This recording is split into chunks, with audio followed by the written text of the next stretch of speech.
સૃષ્ટિના તારણહાર મર્યાદા પુરુષોત્તમ ભગવાન શ્રી રામ આજે 500 વર્ષ પછી ફરી અયોધ્યા પધારી પુનઃ રામ રાજ્યની સ્થાપના થઈ છે। ત્યારે ખરેખર આજે દિવાળી નહીં પણ મહાદિવાળી જેવો માહોલ રાજપીપળામાં જોવા મળ્યો।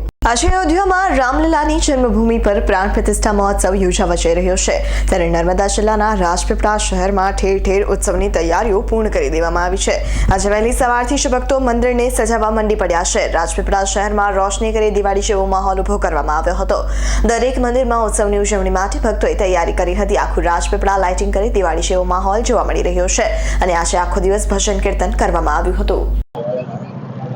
નર્મદા જિલ્લાના રાજપીપળા ખાતે ખૂબ જ વાતાવરણ ભક્તિમય અને તેજોમય બની રહ્યું છે। ભગવાન શ્રી રામની પ્રાણ પ્રતિષ્ઠા મહોત્સવ ઉજવાઈ રહ્યો છે અને સાથે સાથે દેશના લોકોની સાથે સાથે નર્મદા જિલ્લાના રાજપીપળાના દરેક સોસાયટીઓમાં ફળિયાઓમાં પણ બધા જ યુવાનો યુવતીઓ અને સમગ્ર જનતા જ્યારે ખૂબ જ ઉત્સાહભેર આ ઉત્સવમાં ભાગ લેવા જઈ રહી છે।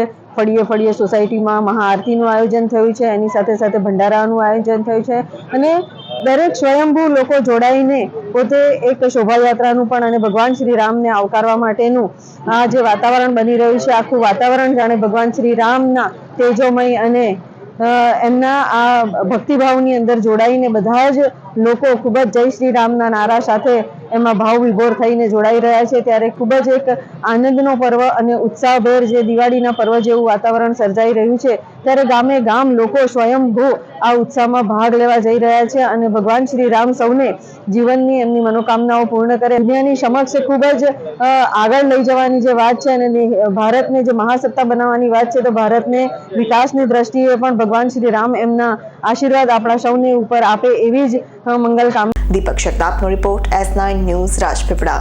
અમારી તમામ માહિતીથી અપડેટ રહેવા માટે જોડાયેલા રહો S9 ન્યૂઝ સાથે।